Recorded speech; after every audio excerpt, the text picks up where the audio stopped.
I'm Brett Peterson, the Business Rogue, and today we're going to talk about minimum viable product. By the end of today's video, you should know what a minimum viable product is, how you can create your own, and how you can use it to prove out the idea for your business with your customers.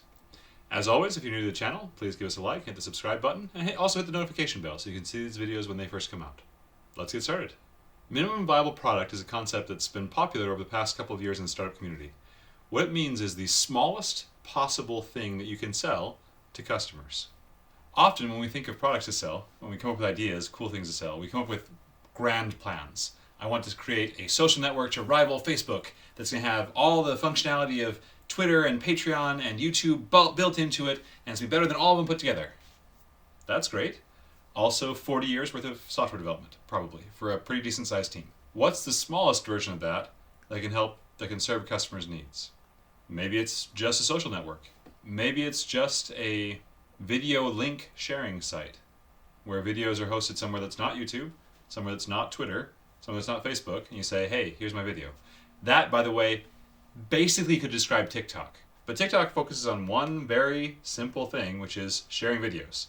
So focusing in, narrowing your focus, has a couple of benefits for you. First, it means you're more likely to actually build the silly thing you're trying to sell, right?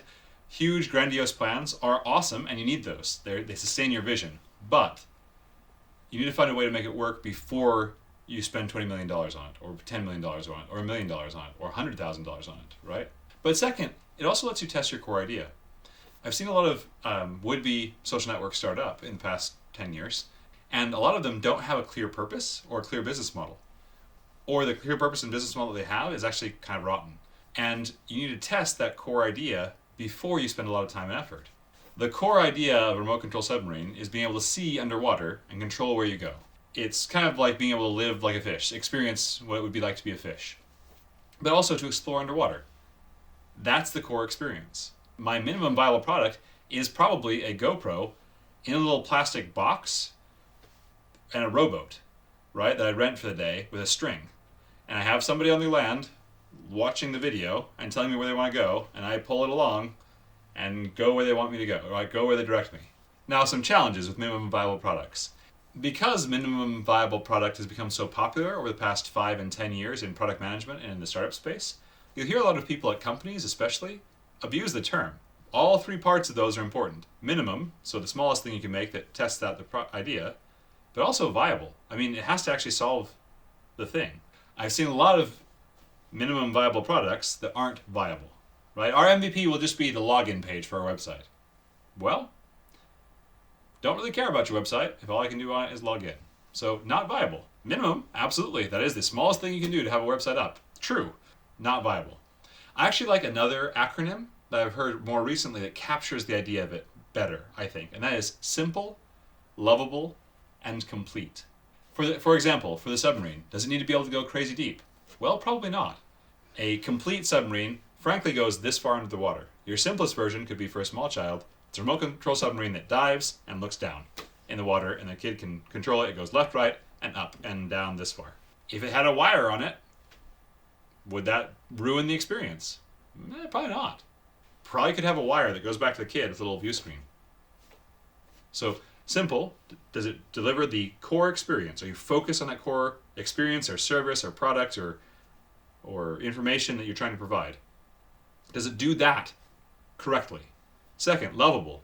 Can your customers like it for what it is? If you're doing an e-commerce store, I don't actually need to log in. If I can check out as a guest and buy the cool thing that I want from you, fantastic, right? So we come back to that jobs to be done framework. We talked about that before in previous videos. What job is your customer trying to do with any of those products, any type of product? Finally, is it complete? Does it stand alone? I'm not going to buy a car that only has 3 wheels. Just not happening. Just focus on the one thing you're trying to do.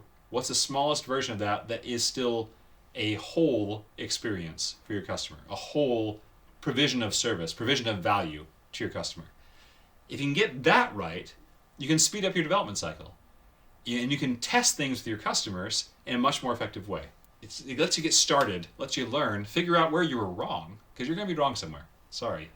Being an entrepreneur and building products means you're going to be proven wrong a lot. That's okay. Doesn't mean you're bad. You're good for having found out your assumptions were wrong and for changing them to match what your customers want, right? You're good for adapting and pivoting. Minimum viable product lets you find out that information and make your things better. Get your product to a better place where customers do love it, where it is simple, unlovable, and complete, right? So my challenge to you this week, take your product and say, what is the smallest version of this I could do? What is the minimum viable product for this? And more importantly, how can I make that minimum viable product simple? So it just does one thing, probably at this point. Lovable, my customers like using it, it's awesome. And complete. It doesn't require any extra gunk or effort or stuff or other products to do its job. All right. Thanks for watching. As always, please hit the like button and subscribe button if you haven't already.